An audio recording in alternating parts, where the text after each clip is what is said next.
हामी अगाडि बढ्न सक्दैनौँ।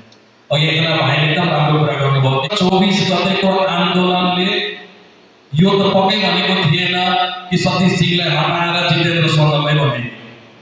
अब यहाँका नेताजीहरूलाई के लाग्यो, राति सुत्नुभयो, बिहान उठ्नुभयो, 4 दिन अगाडि काङ्ग्रेसका कृष्ण यादवलाई चिठी दिनुभयो थियो, 4 दिनपछि फेरि सोनलजीलाई चिठी दिनुभयो।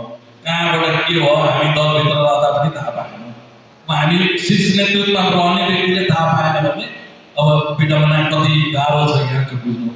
यो जेन्जी आन्दोलनले खास गरेर दुईटा चिजलाई फोकस गरेको अवस्था थियो। मेन दुईटा माग थियो युवा साथीहरू। त्यो भनेको भ्रष्टाचारको उन्मूलन कसरी हुन्छ यो देशमा र देशलाई सुशासनतर्फ कसरी ल्याउने। जुन अघि दुईजना भाइले हरेक ठाउँमा करप्सन छ, हरेक ठाउँमा बेइज्जती छ, त्यही नै सुशासन। त्यसलाई राम्रोसँग डेलिभर गर्न सक्यो, जनताले सबै कुराहरू पैसा नलिकन, घुस नलिकन समयमै गरिदियो भने त्यसैलाई सुशासन भन्छ। र भ्रष्टाचार यदि उन्मूलन भयो भने मलाई लाग्दैन यो देश 5 देखि 10 वर्षभित्र हामीले सोचेको जस्तो बन्छ, पक्कै पनि बन्छ। अब अर्को कुरा के छ भने जेन्जीहरूमा पनि 2-3 किसिमको जेन्जीहरू छ, 2-3 वटा ग्रुप छ। आफैमा उनीहरूको कन्फ्लिक्ट चलिरहेको छ। त्यही भित्र हाम्रो सबभन्दा मेन सरोकारको कुरा के हो भने जो हामी आफूलाई संघीयताको जननी भन्छौँ, जुन ठाउँमा अहिले हामी उभिरहेका छौँ, यो ठाउँ स्वर्गीय गजेन्द्र नारायण सिंहज्यू लगायत जति पनि नेताजीहरू हुनुहुन्थ्यो उहाँहरूको धेरै ठुलो योगदान छ। म कसैको नाम लिन चाहन्न, कसैको मान मर्दत गर्न चाहन्न। सबैले आफ्नो आफ्नो ठाउँबाट आज संघीयताको पक्षमा हरकत गर्नुभयो, आन्दोलन गर्नुभयो र देशलाई संघीयतामै बनाइदिनु भयो। त्यसको लागि म मेरो तर्फबाट, युवाहरूको तर्फबाट धन्यवाद दिन चाहन्छु। परिवर्तनमा केही स्वार्थी समूहहरूले संघीयता खारिज हुनुपर्छ भन्नेतिर पनि सङ्केत गरेको छ।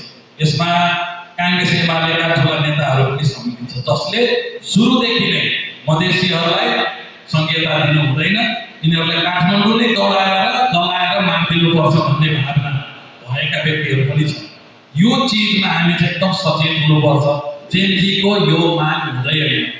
मैले मधेसका 3 जना जेन्जी जो अहिले जल्दो बल्दो छ, सिराहाका 2 जना हुनुहुन्छ, शिव यादव, पुरुषोत्तम यादव र एकजना मोरङका भाइ हुनुहुन्छ, ओकालत किसान हुनुहुन्छ। एकदमै राम्रो उहाँहरूको भनौँ न एक किसिमले सोच, उहाँहरूको जुन एउटा रोड म्याप देखेँ मलाई एकदम खुसी लाग्यो।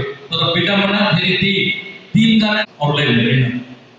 काङ्ग्रेस एमाले माओवादीमा नामै लिएर भन्छु, यो 3टैले संघीयता चाहेको छैन। किन उनीहरू काठमाडौँको मालिक हो, सिंहदरबारको मालिक हो र हामी मधेसी तिनीहरूको रैती हो र हामी सिंहदरबारको ढोकामा पुग्नै पर्छ भनेर उनीहरूले चाहेको। र यो चिजहरूमा हामी चाहिँ अलिकति सचेत हुनुपर्ने। त्यसपछि गएर अर्को सन्देश के छ भने अहिले भएका राजनीतिक दलहरूभित्र युवाको अवस्था जुन चाहिँ कहाली लाग्दो छ।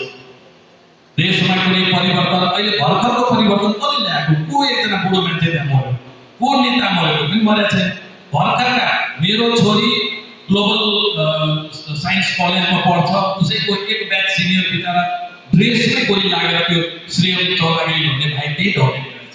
त्यो भिडियोमा फुटेज हेर्दा म पनि आत्मी सिधै टाउकोमा गोली हालेको भने चाहिँ त्यो परिवर्तनको लागि पनि आज हामी दसैँ तिहार छैठ मनाउँदै गरेको अवस्थामा विचार गर्नु त्यो 76 जनाको परिवारमा आज कुन पर्व कुन त्योहार के भइरहेको होला। मेरो घरको कोही गएको छैन, मलाई त्यति फिल हुँदैन। तर जसको घरको एउटा आजकल एक्लो सन्तान हुन्छ, पढाइको घरको एउटा छोरा एउटा छोरी हुन्छ, जसको गयो विचार गर्नु त्यो जीवन उसको अबको जीवन कस्तो हुन्छ। हाम्रो लागि शब्द दिएर गयो। अब हाम्रो काममा के आएको छ भने उहाँहरूले देखाएको मार्गदर्शनले कसरी अगाडि बढाउने, सहीलाई सही, गलतलाई